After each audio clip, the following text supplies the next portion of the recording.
The views expressed on Science for the People are not necessarily the views of this station, its affiliates, sponsors, or advertisers. This week on Science for the People, we'll be talking about vaginas. Enough said. Coming up this episode, we'll speak to Marie Herberstein on why female genitalia aren't given the scientific attention they deserve, followed by a conversation with Emily Anthes on the history and reinvention of female condoms.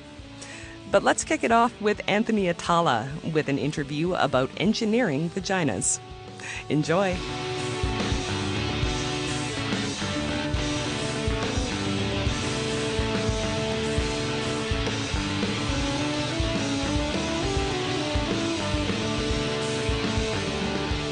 This is Science for the People, and I'm Desiree Schell. I'm joined by Dr. Anthony Atala, MD, director of the Wake Forest Institute for Regenerative Medicine in Winston-Salem, North Carolina. He leads a team of 300 people who are working to build replacement organs and tissues in the lab. His team was the first in the world to engineer organs in the lab that were implanted in humans. Welcome to the show, Anthony. Good to be with you today. So recently, your team reported success engineering vaginal organs for 4 women born with a rare genetic disorder. So basically, you engineered a vagina, 4 of them, actually. That's right. So, and all the patients were young women who were born without functioning vaginas. Can you tell us a bit about that? Sure. You know, there's this condition where patients are born with an absent or defective vaginal organ. Some call the condition Meyer-Rokitansky syndrome. It's just a name. It goes by many different descriptions. But basically, what happens is that these patients are born with a rudimentary structure that may or may not develop into the organ. And we targeted patients who had basically an absent organ. So they didn't have a vaginal cavity then? That's exactly right. You know, and these patients do not have a vaginal cavity, but also about half of them may not have a uterus either, or may have other abnormalities as well. The uterus, of course, being the organ that houses the baby during birth. So about half the patients don't have a uterus as well. And so that also means that they couldn't menstruate or have sex. Well, they cannot menstruate, but they can, in fact, have sex. Oh, okay. Actually, I was talking about the uterus. I just want to make sure that it's clear. The patients cannot menstruate and cannot have sex. That is correct if they don't have a vaginal organ or a uterus. Okay, well, please do walk me through your method in detail, if you could. You know, basically what we do is we bring the patients in approximately 6 to 8 weeks prior to their scheduled surgery. And then a small piece of tissue is taken from the rudimentary organ. The piece of the tissue is very small, less than half the size of a postage stamp. But that tissue has all the cell elements needed to create the whole new organ. So we then take that piece of tissue and we scrape the cells away that make up the organ, and we then expand those cells separately so we can create a construct that replicates the shape of the organ, and then we're able to put it back into the patient. And how long does the vagina take to grow? The whole process takes about 4 to 6 weeks. Basically, it takes a few weeks for the cells to grow and be expanded, and the organ's made up of 2 major cell types. So we grow the cells separately, and we then create a scaffold which replicates the shape of the organ, a mold, if you will. And these scaffolds are fully degradable. They're materials, basically. They look like a piece of your blouse or your shirt, but they're very specialized materials that degrade. The materials go away once inside the body. So we place the cells on the scaffold. We place the scaffold and the cells in this oven-like device, an incubator, that has the same conditions as the human body in terms of temperature, oxygen, etc. And we then are able to mature the structure in the laboratory, in the bioreactor, before we implant it back into the patient. Now, this process was successful in each of the 4 people? Yes, we actually did a pilot series where we basically performed a procedure on all the patients who presented with that diagnosis who had that absent organ. And we basically ended up doing the exact same procedure in all of those 4 patients who came in within a 3-year period. Now, you waited years until you announced the results of your research, didn't you? Yes, we did. And the main reason for that is that it was very important in this particular experience to look at the long-term results of the procedure and the technology. We actually we had up to an 8-year follow-up before we published the results, and that was critical because one of the major challenges is to make sure that these organs do in fact function and function adequately and are able to remain with normal function long term. And that was very important before we published the results. So how are these women doing now? What are they able to do before now that they couldn't before? Well, of course, before they could not have any sexual activity because the organ was not there. So now the patients, in terms of the parameters that are measured from a medical standpoint, which is an assessment of functionality in terms of sexuality, they're performing just like normal patients would. And so are these 4 women now able to conceive? Well, interestingly, it just so happened that we ended up with the same average as a general average for patients. About half the patients do not have a uterus who have this condition, and the same was true for this patient series. So 2 of the patients did not have a uterus, and 2 of the patients did. So the ones who do have a uterus should be able to conceive. Well, this is obviously amazing. So how long have you been trying to perfect this technique? You know, we actually started working on this technology over 20 years ago, believe it or not. So, you know, we first started out with the cell biology, just trying to get the cells to grow, and we couldn't even get the cells to grow initially. There was this concept that these cells had a natural inability to be expanded outside the body. So we really had to look very closely at the growth factor biology, the cell biology, if you will, that would allow us to get the right cells and be able to grow them and expand them outside the body in a reproducible manner. So that took a while. Then, of course, being able to go through the actual process of engineering to make sure that we had experimentally what would be normal organs over time. Well, and also the women that were your patients, it's a rare syndrome, is it not? You know, it's interesting. For this particular syndrome, it's about it's about 1 out of every 3,000 patients who have this syndrome. So you do see it, but we targeted this particular syndrome because we wanted to make sure that we treated the same type of patient over and over again. But of course, this technology would also be useful for patients who develop cancer in that region, or who have traumatic injury in that region, or just have other problems for other reasons. So now before your technique, we were able to grow organs using skin grafts, right? That is correct. We would create the organs out of the patient's own skin, a replacement tissue that would fit in that region. And what were the problems there? Because I understand there were myriad. Yeah, the problem with using skin, as you can imagine, is that the skin does not have the lubricating ability of the native tissue, and they would tend to fibrose and scar down over time, allowing painful intercourse to be present at the time of activity.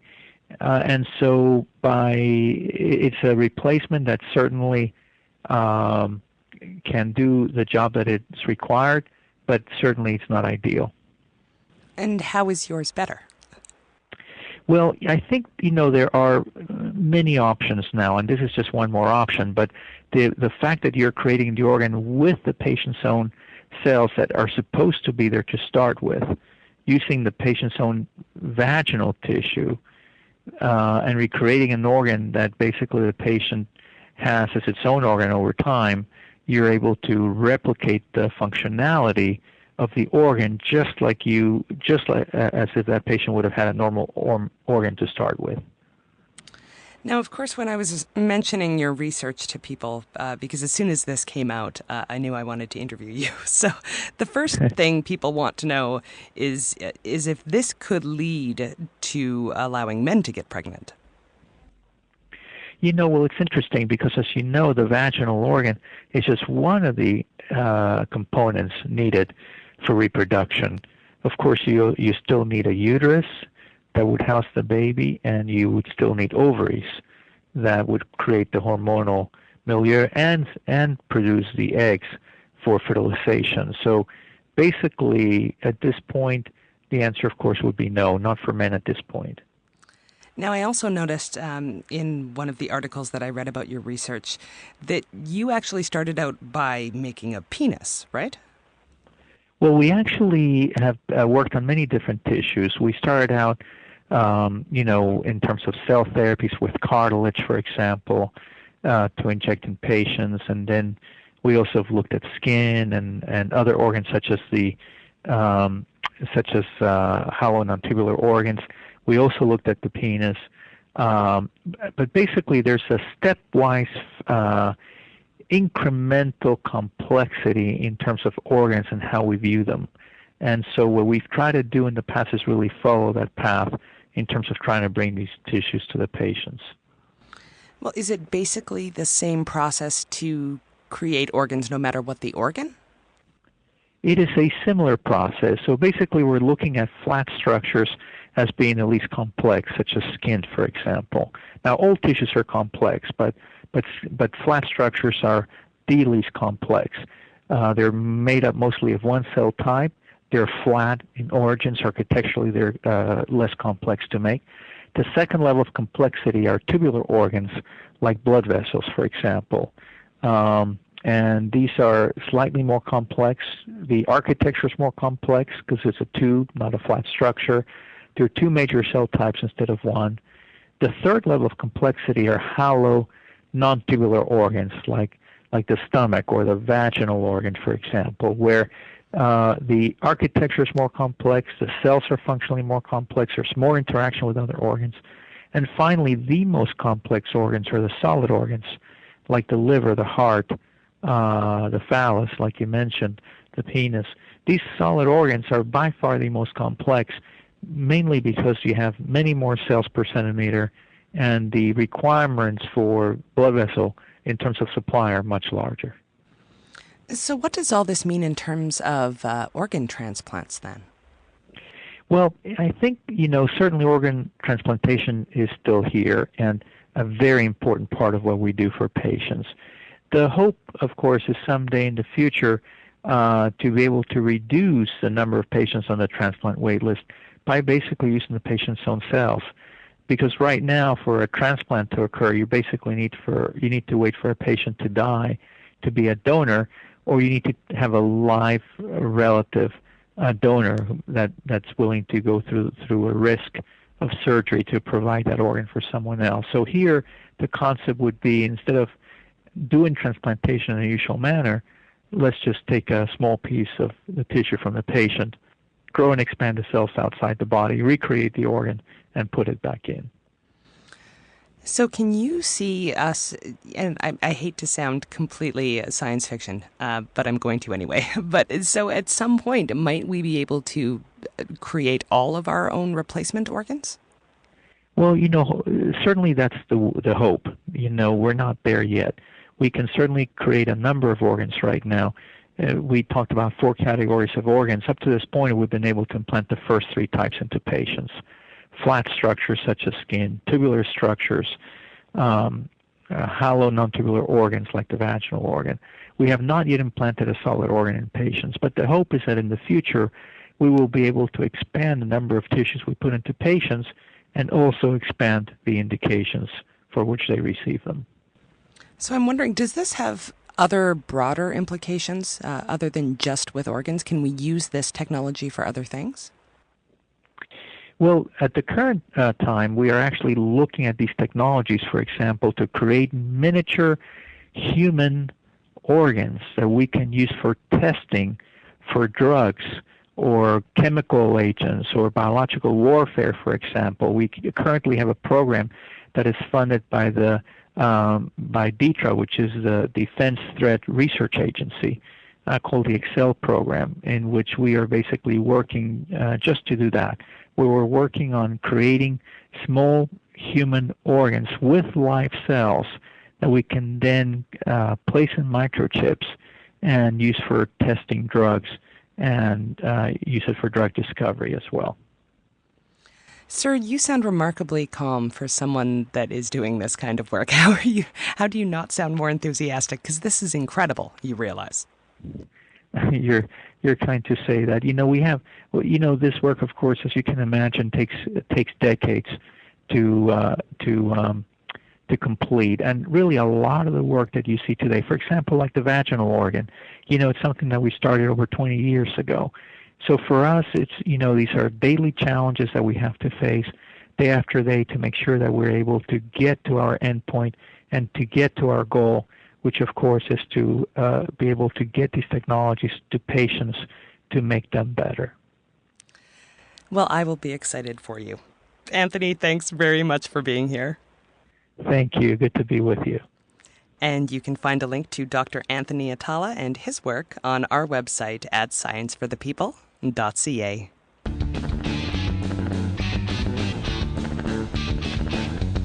Science for the People is a weekly radio show exploring everyday life from a scientific perspective. To find out where Science for the People airs near you, or to listen to past episodes, check out our website at scienceforthepeople.ca. You'll also find links to connect with us on Facebook, Twitter, and Google+, or to subscribe to the podcast in iTunes. And now, back to the show.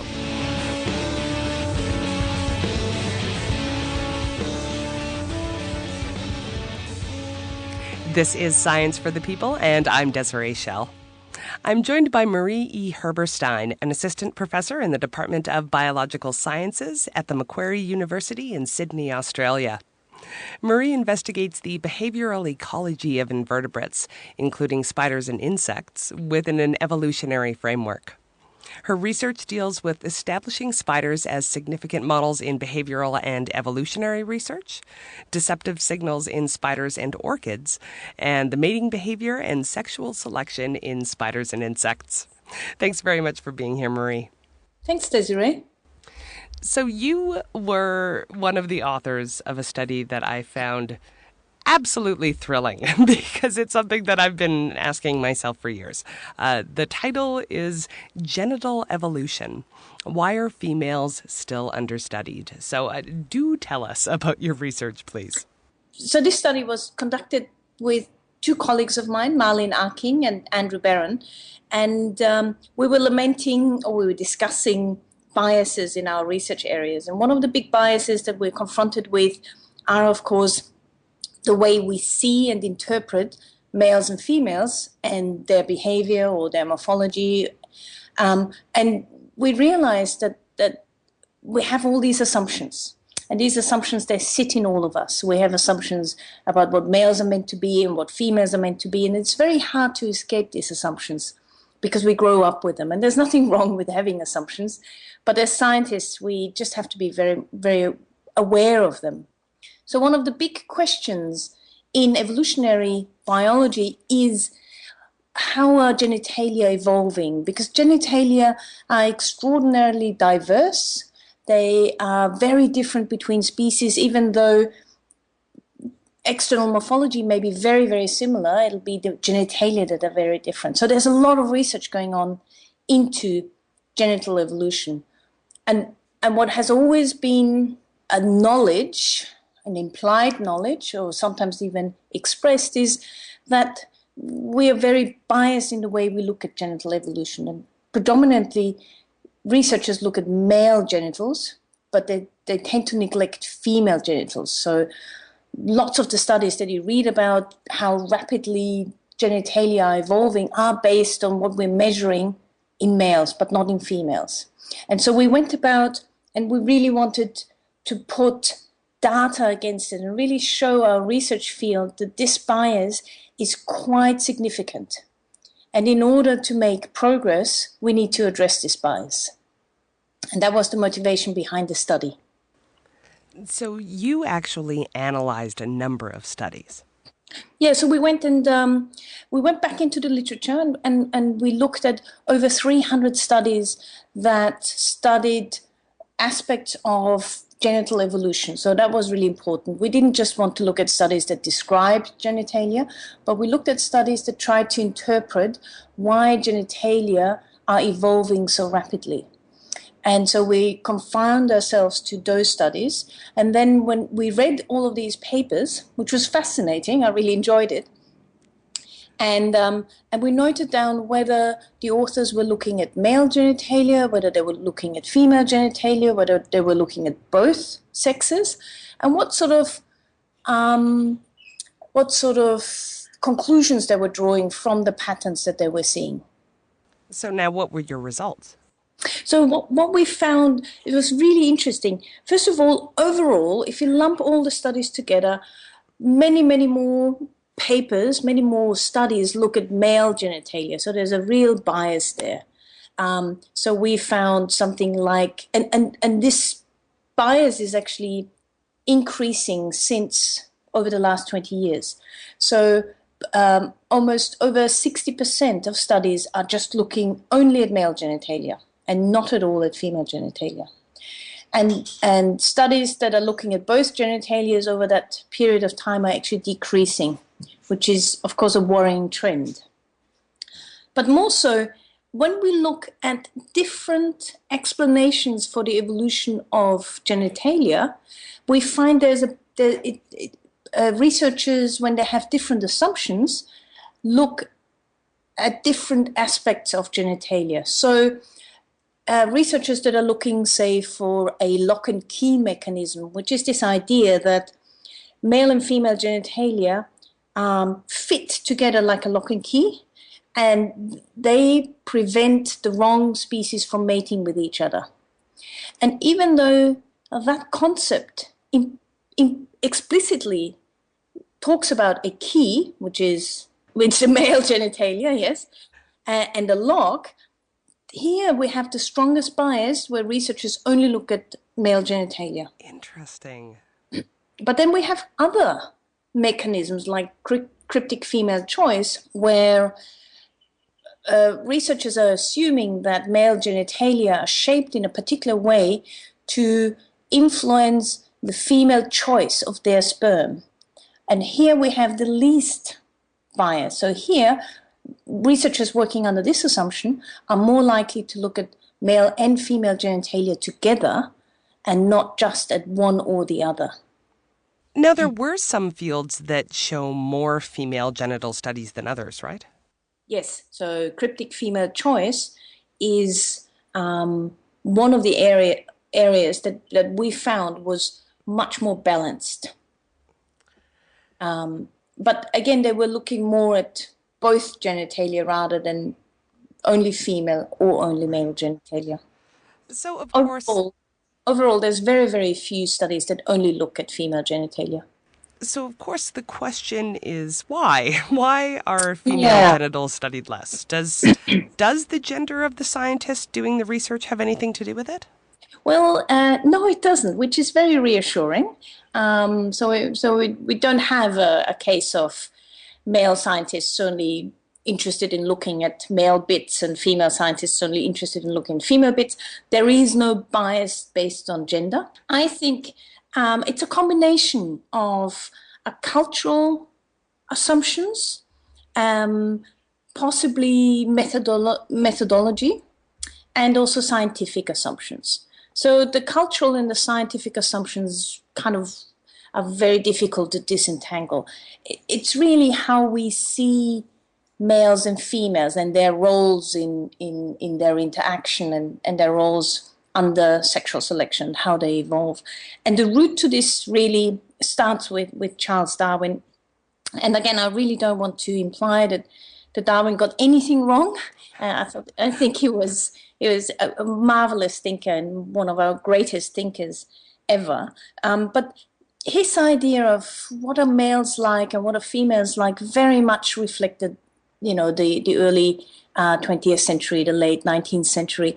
And so in his interpretation of what he saw, he assumed that males are very dynamic, they're very active, they want to mate a lot, whereas females are much more passive, they don't want to mate a lot, they're very coy. And this assumption really has influenced the way we've been looking at males and females. So when it comes to looking at the evolution of genitalia, it spills into our assumptions. So it's the male genitalia that are doing all these things, and the females are just sort of the passive vessels of whatever goes on in there. And that's actually not what we see in a lot of the research that's been coming out in the over the last few years. That the female is definitely not passive. That's right. So this new field of cryptic female choice that has only sprung up in the last 20 years really focuses on how females are influencing fertilization. And some of the papers we highlighted in our recent study here that really shows that when you look at both male and female genitalia, you can see a really dynamic interaction between what the male bits are doing and how the female bits are either supporting what male bits are doing or actually counteracting what male bits are doing. Well, but how would that perception of female reproduction as passive, how would that lead to the comparative dearth of vagina research? Well, the assumption, therefore, is that if female genitalia are passive, there wouldn't be much variation. All you need is some sort of cavity, and off you go. And whatever variation you see is only expressed in male genitalia. So there's no point in looking at female genitalia because they're not really active components in the evolution of genitalia. They're just very passive. So therefore, you save yourself some time. You don't need to look at female genitalia. And on the surface of it, it also looks difficult. You have to dig around and get in there, whereas male genitalia nicely flop out, and there you can have a look at it.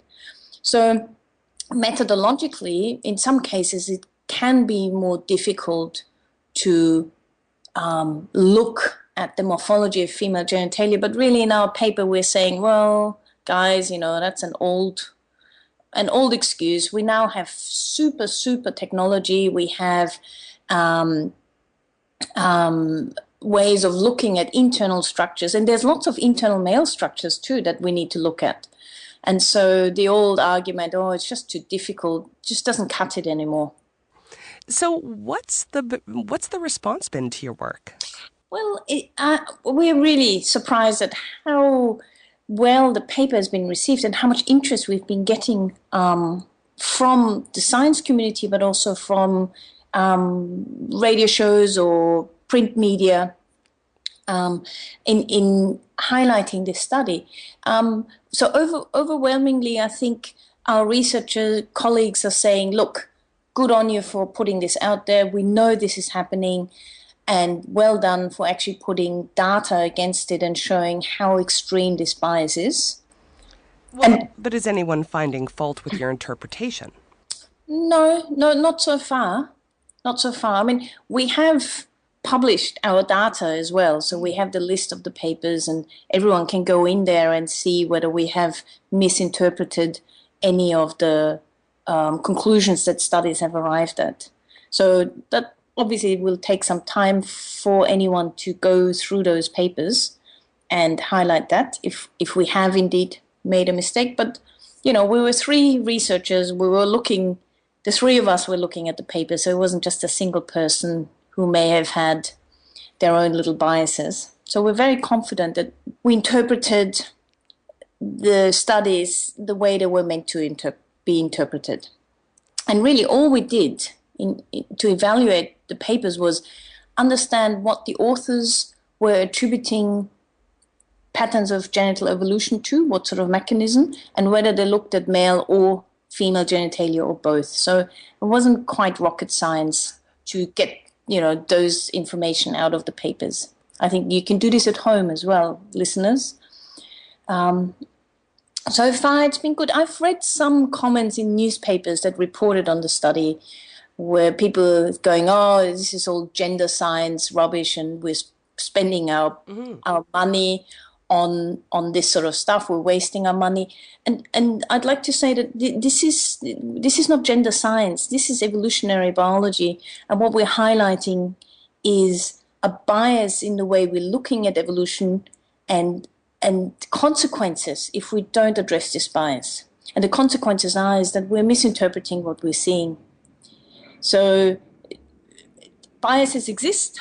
We are all affected by biases. And occasionally we just need to remind ourselves that we have these biases and we need to be conducting our research that minimizes these biases. So now you mentioned the consequences of these biases. So what are the tangible consequences? Well, we give a number of examples of complete misinterpretation if we only looked at one or the other genital. And I'm saying that, I'm not saying that we shouldn't look at male genitalia. Obviously, when we're looking at structures that are interacting, we just must look at both parts. So one of the studies we're citing, which is a really exciting study, it's on a earwig, and the males have this incredible structure. It's called a virga, and this virga can be as long as the body of the male itself, and it has a fringe of hairs at its tip, and this virga is part of the penis, but it's not the structure that actually ejaculates sperm. But it's inserted into the female, and it removes sperm that the female may already have inside her. Or the assumption is that because it's inserted before ejaculation, that it just scoops out any sperm that's already in there. And that was, for many years, the interpretation of what this virga does. And only recently, the researchers looked actually what happens inside the female. And it turns out that the female structure is even longer than the male virga, which means that it actually prevents the males from scooping out any sperm, because the sperm is safely tucked away, far away from the reach of this virga. So here we have an excellent example of how there's this dynamic between a male structure trying to accomplish scooping out of sperm and a female structure that's actually preventing it. So obviously the answer is everyone who has the inclination or the capacity, go out and do some vagina research. Right now. Absolutely. For science. That's Get wonderful. up, do it. Yes. Marie, wonderful to have you here. Oh, it's a pleasure. Thank you very much. We've linked to Marie Herberstein and her work on our website at scienceforthepeople.ca. Next up, an interview on female condoms.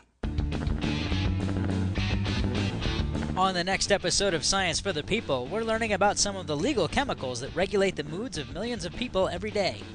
Journalist Murray Carpenter joins us to talk about his book, Caffeinated, How Our Daily Habit Helps, Hurts, and Hooks Us. And science blogger Dr. David Gorski explains the state of research on the effects of e-cigarettes. That's next week on Science for the People, on your local radio station, or online at scienceforthepeople.ca.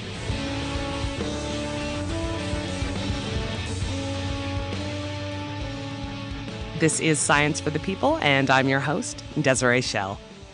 I'm joined by Emily Anthes, science journalist and author with a master's degree in science writing from MIT and a bachelor's degree in the history of science and medicine from Yale, where she also studied creative writing.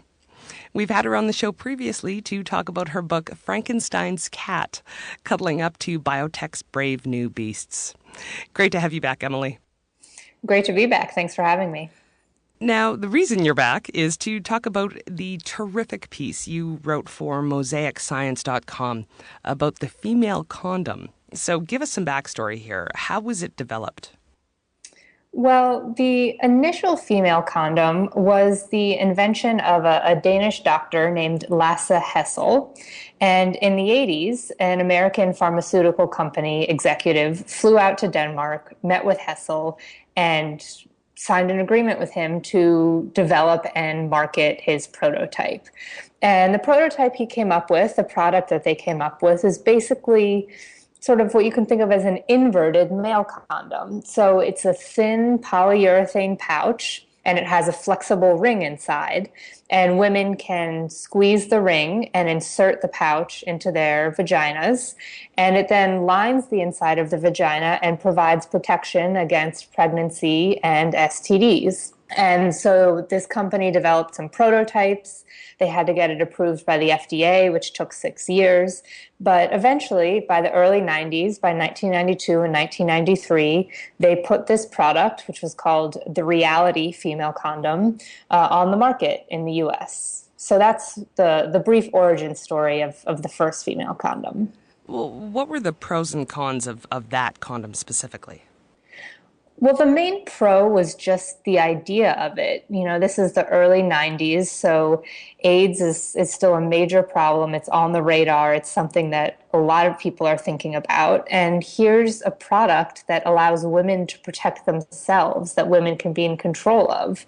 So the idea and the reason this was so heralded by public health experts is because it didn't require the man to do anything. Women didn't have to beg their partners to wear a male condom. Instead, they could take control of their sexual health themselves. So that was the main pro, the very idea of it. There were also a lot of cons, and particularly in the design of this device. It was sort of a strange device and not as intuitive as the male condom. It was not something that women were familiar with, and it could be difficult to insert. Some women found it uncomfortable once it was inserted. And frankly, it was also just a strange looking device. So male condoms, as most of us know, come rolled up and compressed in these small little packets. But the female condom was packaged sort of wide open. And so men and women would open this package and see what looked sort of like a huge plastic bag and found that to be a real turnoff. They didn't like how the device looked. So it had some aesthetic obstacles to overcome as well as some issues with the design that seemed to interfere with comfort wearing the device itself. It was also loud, was it not? It was loud. Some people did complain about sort of a squeaking or a rustling sound during sex, which, as you can imagine, is not very appealing either. And unfortunately, it was also expensive. That's right. So because it was more material, because it was a newer product, it could be as much as $5 for a single condom, where male condoms are often less than $1. And I actually talked to a woman who was in college around this time when the female condom came out, and she points out, you know, when you're in your 20s, especially when you're in college, you can get male condoms for free anywhere. I'm not going to go spend $5 on a free female condom when I can go down the hall and get a handful of free male ones. So the price was an obstacle as well. So what was the consumer response? Well, it was sort of bifurcated. In the US and in the UK, it was sort of laughed out of existence before it could really take off. The media covered it pretty extensively and often very negatively, pointing out the cons. And I think women in these countries, especially places like the US and the UK, felt a little bit insulated from HIV. For them, it wasn't an everyday concern or something that they thought would happen to them. So it really did not take off here. But there were some places around the world, most notably Zimbabwe, where women heard about this condom and began to demand it. These were places where women felt perhaps more vulnerable to HIV and AIDS, and often polygamy was involved, so women had husbands who had other partners. And so women in Zimbabwe in particular started a petition, which was signed by tens of thousands of women, demanding that the government bring the female condom there. So in places like Africa, there was a demand for this condom, and it was sort of the flip side of the American response. So when they actually got the condom, what was the response to it? It had a positive response. Women did like it. Women did use it, but it did not take off the same way the male condom took off. I have a statistic in the story where it's something like fewer than 2% of all the condoms distributed worldwide are female condoms. And partly that's because of the price. So a lot of health clinics in rural parts of Africa or Asia have had trouble keeping it in stock. There hasn't been a huge supply. And there's still some education that needs to go on. One thing that public health experts have learned is that you can't just put these condoms on the shelf and expect them to fly off, that you need to teach women how to use them. You may need to coach women in how to talk about these devices with their partners. So even though they're female controlled, they're not entirely invisible. And unless the man is completely out of it, he's probably going to notice that his partner is wearing one. So women do still need to have a conversation about, here's why I'm using this device, and that can be difficult. So it was sort of a double-edged response. Many women were very grateful for these condoms, and it did win some converts. Women, once they learned how to use them, often liked them and appreciated them, but there were still some real hurdles in getting them into women's hands and getting them used. This is Science for the People, and I'm talking to science journalist Emily Anthes about the female condom. Now, so there have been issues, but there are other companies as well trying to develop a female condom that women will actually use. Can you talk about Path and their work? Sure. So, here in a lot of these Western countries, the US, the UK, it seemed like the female condom just sort of fell off the radar and disappeared. But what I learned in my reporting is that while that happened, while it was falling off the radar, there were some organizations that were sort of quietly tinkering with the female condom and trying to redesign it. So one of the organizations I focused on is Path, a global health nonprofit that's based in Seattle. And they pride themselves on having this user-centered design process. So they decided that if they were going to create a female condom that women would really want to use, they should do something that seems both very obvious, but was a little bit radical, which was to consult actual women. So, which seems like something you might want to do, right? But is not often a part of creating these sexual health products. And so they convened focus groups, and because they wanted a product that was globally appealing, they arranged these focus groups in 4 different countries, in the US, in Mexico, in Thailand, and in South Africa. And they asked women what they wanted in a female condom, what challenges they had with the current condoms. And they had these product designers back in Seattle coming up with all these prototypes. They ended up coming up with 300 unique prototypes, and they would send these prototypes out to these focus groups and ask people to respond to what they looked like, to what they felt like. And towards the later stages of the process, they asked couples to actually take prototypes home and try them and then report back. And so through this process, they came up with sort of a radically different design. A lot of the female condoms that had been envisioned previously had this sort of ring-based design where there's this flexible ring in the bottom of the pouch, and women squeeze it and can use that ring to insert the condom, and then it stays put when the ring expands. But that was a major issue for users. It was difficult to insert, and users often found the ring uncomfortable once it was inserted. So Path did away with that whole design. They had this breakthrough when some women in the focus group said, what would be great is if there were some way to insert the condom that then just disappeared. And they sort of took that literally because they designed a condom that involved a dissolving capsule. So the condom they came up with, which is called the women's condom, basically looks like you can imagine it like a funnel. So there's a thin sheet of polyurethane, and it comes down to a point. And this point, the main part of the condom pouch, is collapsed inside this sort of rounded dissolving capsule. And women can insert the condom by pushing the capsule inside. It's very similar to inserting a tampon. And once the capsule has been pushed inside, it simply dissolves away, it melts away, and the full condom pouch is deployed inside the vagina. And so this turned out to have a couple advantages. First of all, it was easier to insert, and women found it more comfortable. And it also got rid of the aesthetic problem of the original condom, where you open the box and the whole thing is unfolded before you. Now it's sort of hidden away inside this more discreet capsule. So that's one of the innovative solutions that people have come up with. That's PATH condom, and it's called the woman's condom. How does it stay stable when you're having sex? Because I imagine movement. Yes. So the ring-based designs use the ring to stay stable. So PATH needed to come up with a different solution. And they ended up using sort of 4 very thin pieces of foam. They attached the foam to the outside of the condom. And once the capsule dissolves away and the pouch expands inside the vagina, the foam pieces sort of nestle up against the vaginal wall, and they cling to the vaginal wall, and they keep the condom in place.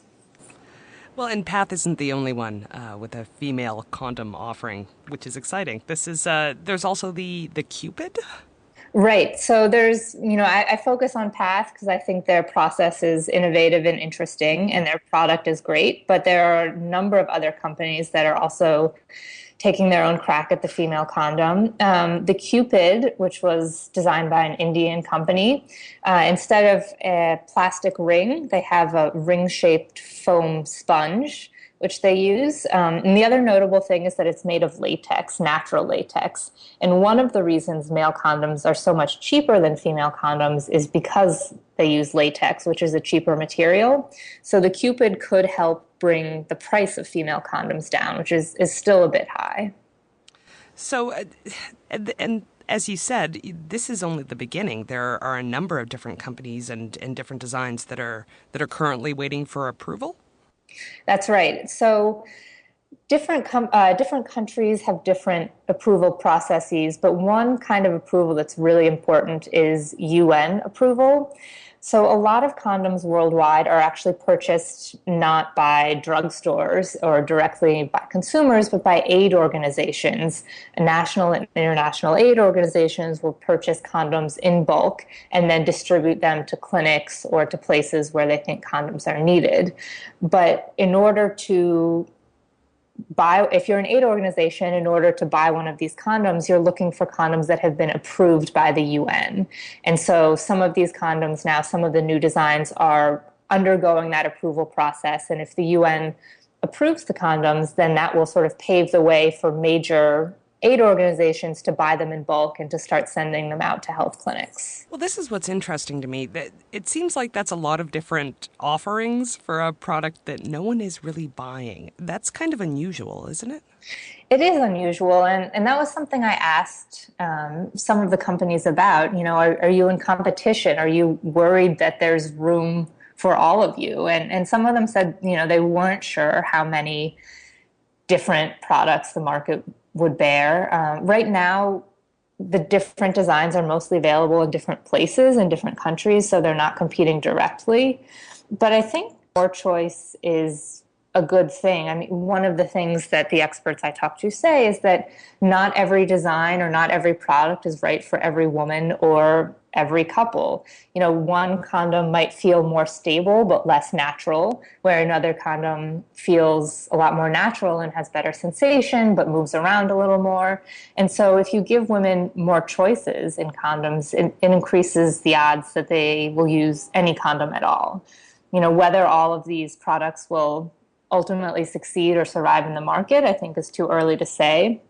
But in theory, at least, it's a good thing to give women and couples more choice.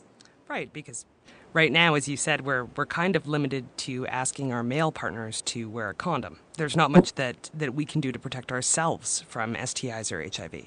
Right, and one thing I should probably mention is that it's not always a condom of last resort for women who feel like they can't convince their male partners to wear condoms. Some couples come to prefer female condoms. They like the sensation better, or the male partner may have trouble getting an erection and they find that a female condom is a better solution. So there are women and men too, and couples who have decided that they prefer whatever it is about female condoms to the standard male condom.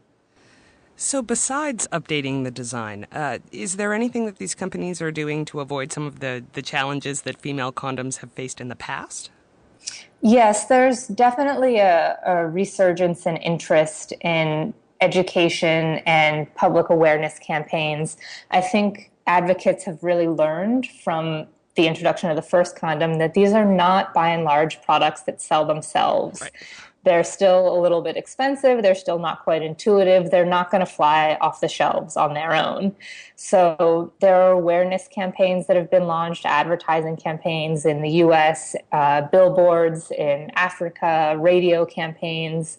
There are also educators out there, peer educators, who are trying to teach women what these condoms are about and how they're used and how they can broach the subject of a female condom in their relationship.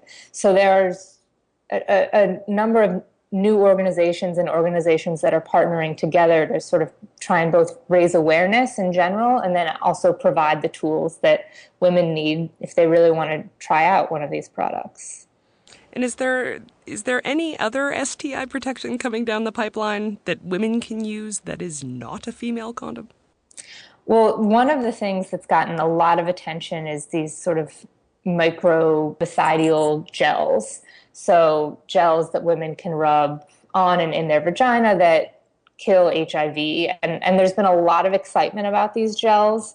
Unlike the female condom, they would be truly invisible, so women could use them without their male partners knowing. There are also some medications that can be taken orally for that. But they've sort of had mixed success in the field. There's still issues with compliance. Researchers are finding that they don't work that well if they're not used regularly, and sometimes they're not used regularly and properly. So I think they're incredibly exciting and will be another tool in our toolbox, absolutely. But one of the things I learned in writing this story is that I think it's unlikely that any one single technology is going to be the magic bullet that stops HIV. It's more a question of putting lots of tools in our toolbox and hoping that together this collection of technologies can begin to make a dent in the disease. How long will it be until there are as many female condoms on the drugstore shelves as there are for men? You know, I'm not sure that's ever going to happen, quite frankly. I think we will see more female condoms. You know, whether we'll see them in a dozen different colors and flavors, I don't know. But one of the things that I talked about with some of these experts is just because the female condom may be destined to never be as popular or as cheap as the male condom doesn't mean that it's not an important tool that we can use and that it's not going to be an important part of the solution. It may always be a slightly more niche product, and that's okay if there are women who find it helpful and useful. Emily, thanks for being here. Sure, thanks for having me. And we've linked to Emily Anthes and her piece on the female condom on our site at scienceforthepeople.ca. Just before we sign off today, we wanted to remind you that July 11th is World Population Day. Established by the Governing Council of the United Nations Development Program in 1989, World Population Day happens annually and it raises awareness about population issues around the world. Any longtime listeners will know that we've tackled population issues on the show before. If you hit up our archives, you can listen to episode 251, which is Countdown, where we talk to journalist and author Alan Wiseman about the intersection of population and policy. Now, one of the main concepts in your book is that this will likely be the century that determines what the optimal human population is for our planet. So first off, what do you mean by optimal human population? How many people can be on this planet without seriously destabilizing it? I sometimes refer to it a little more colloquial in the book, without capsizing it or tipping it over. And I think everybody gets the meaning. throughout most of human history, human populations stayed quite stable, and it was really quite low. Just like any other species, if we ever got too numerous, nature would knock us back. But then, beginning in the 19th century with medical advances, and in the 20th century with increased food production, we learned how to cheat on Mother Nature. Our population suddenly doubled and then doubled again. And we have an abnormal growth rate and an abnormal population that to us feels quite normal because we were born right into the middle of it. But nature is starting to react seriously to our presence on this planet. And eventually, one way or another, I think the population is going to have to come back down to something that's more in balance with the rest of the ecosystem. I wrote this book hoping that we can bring the population down gracefully and not painfully and not coercively, as opposed to letting nature do it to us, which can get pretty brutal. If you look a little farther back in our archives, you'll find episode 125, Global Population, where we sat down with William Ryerson, president and founder of the Population Media Center, for an in-depth look at the global population cliff and how quickly we're coming up to it. Okay, so now that we know where we stand, let's talk about what we're looking at in the future. Now, your staff sent us a United Nations population projection that runs through the year 2100. And the numbers are really interesting. First of all, there are 4 different projections, and they do vary pretty dramatically. The median projection is what many journalists assume is just a given. But in fact, it's based on assumptions that are open to scrutiny. And I think in particular the median projections, because by calling them the median projections, the UN Population Division implies they're the most likely to occur. Right. One of the assumptions to get us to about 9.3 billion by 2050 and 10.1 billion by 2100 is that fertility rates approaching 2050 will have fallen to 1.85 children per woman globally. In countries like Nigeria, where the average desired number of children is 7 among women and 9 among men, to just assume that fertility rates will fall to 1.85 children is not based on anything other than plugging a number into the computer. We also spoke with Dr. Ronald Lee, director of the Center on the Economics and Demography of Aging, about how population projects are created and how reliable they are. You can find both of those episodes on our website at scienceforthepeople.ca or in our episode list on iTunes. We also wanted to give a little signal boost to a crowdsourcing project we heard about from the Center for Biological Diversity. On this World Population Day, they want to know what a world of 7 billion people feels like to you, and they want you to send them your photos. So get out your camera phones and look around you. How does population growth affect you? Maybe you've noticed that your daily commute is a lot slower because there's more traffic on the road, or perhaps the train you're riding on is packed full with standing room only. Or maybe that quiet countryside getaway that you used to love visiting, maybe it's turned into a suburb. Snap a photo showing how population growth has affected your corner of the world and post it on Instagram or Twitter with the hashtag #CrowdedPlanet. And if you're not a fan of Twitter or Instagram, you can also email your photo to crowdedplanet@biologicaldiversity.org. Afterwards, the photos will be compiled by the Center for Biological Diversity in hopes of showcasing the different ways that population growth has changed people's lives in the places they love. If you want to learn more about World Population Day or the Crowded Planet Project from the Center for Biological Diversity, you can check out the links on our website at scienceforthepeople.ca. And as always, thanks for listening, and we'll see you next week.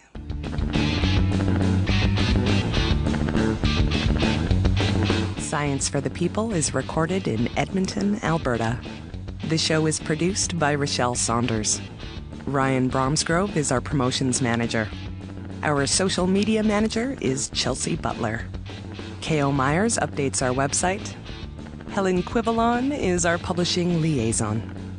Ed Haynes is our guest coordinator. We get research help from Josh Witten. The show is edited by K.O. Myers and Ryan Bromsgrove. Our theme song was written and recorded by Fractal Pattern, and its title is Binary Consequence. The show is hosted by Rochelle Saunders, Marie Claire Shanahan, and me, Desiree Schell.